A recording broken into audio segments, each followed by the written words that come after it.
Drama serial Jannisar के next आने वाली एपिसोड में आप देखेंगे कि जब दुआ का बाप उसको माफ कर देगा और उसे अपने घर में आने की इजाजत भी दे देगा तो इस पर दुआ कहेगी कि क्या मैं नौशरवान को भी यहाँ पर ला सकती हूँ। तो इस पर कहेगा दुआ का बाप के हाँ तुम ला सकती हो नौशरवान को भी यहाँ पर, आखिर ये तुम्हारे बाप का घर है, कौन तुम पर पाबंदी लगा सकता है। इस पर दुआ कहेगी कि मुझे यकीन था कि एक ना एक दिन आप भी मुझे माफ कर देंगे अब्बा, क्योंकि मेरी गलती इतनी बड़ी नहीं थी, अगर तो आप उसी रात मुझे घर वापस ले आते। तो फिर इस पर कहेगा दुआ का बाप कि मुझे लगता है कि हमें पुरानी बातों को भूल जाना चाहिए। इस पर दुआ कहेगी कि हाँ मुझे भी यही लगता है, ना तो मैं उस रात उस लड़के की बातों में आती और ना ये सब कुछ होता। जैसे ही ये बात पता लगेगी फिजा के ससुराल में तो बहुत ही ज्यादा खुश होगा फिजा का ससुर और उसकी नंद, वो कहेंगे कि ये तो बहुत ही अच्छा हो गया कि तुम्हारे बाप ने दुआ को दोबारा से घर में आने की इजाज़त दे दी, क्योंकि आखिर कब तक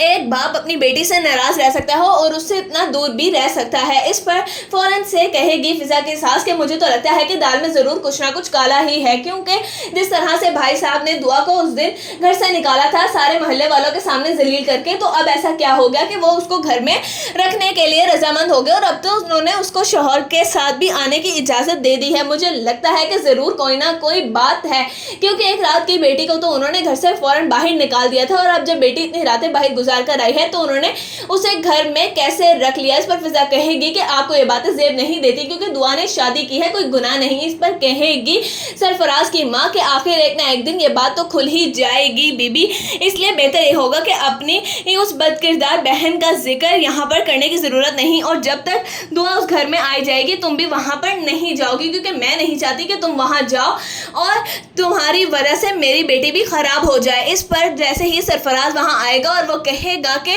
वाह भाई दुआ तो बहुत ही ज़्यादा पैसे वाली हो गई है और बहुत ही ज़्यादा गाड़ियों में और बहुत सारे गार्ड्स के साथ आई थी, तभी तो तुम्हारे बाप ने उसको घर में घुसने की इजाज़त दे दी। इस पर फिजा कहेगी कि आपको किसने बताया। इस पर सरफराज कहेगा कि सारा मोहल्ला उन पे और हम पे थू थू कर रहा है और तुम कह रही हो कि मुझे किसने बताया है, मुझे इसी तरीके से ये बात पता लगी है। लेकिन एक बात याद रखना कि अगर तो दुआ की वहाँ पर आने पर पाबंदी ना लगाई तुम्हारे बाप ने तो फिर देखना कि मैं तुम्हें हमेशा हमेशा के लिए छोड़ दूंगा। इस पर कहेगी फिजा कि इसमें मेरा क्या कसूर है, और अच्छी बात है ना कि अगर तो अब्बा ने उसको माफ कर दिया है। इस पर कहेगा सरफराज के नहीं, क्योंकि सरफराज तो ये बात बहुत ही अच्छे तरीके से जानता है कि अगर तो दुआ ने सरफराज को देख लिया और सारा भांडा फोड़ दिया तो फिर क्या होगा, क्योंकि अब तो दुआ किसी अमीर ज़ादे की बीवी है और उसके पास ताकत भी बहुत ज़्यादा है। कहीं ऐसा ना हो कि सरफराज ही फंस जाए और उसको लेने के देने पड़ जाए। अब तो सरफराज को सिर्फ और सिर्फ अपनी जान की परवाह है, इसीलिए वो कहेगा फिजा से कि बेहतर यही होगा कि जाओ अपने घर और जाकर कहो कि अगर तो उन्होंने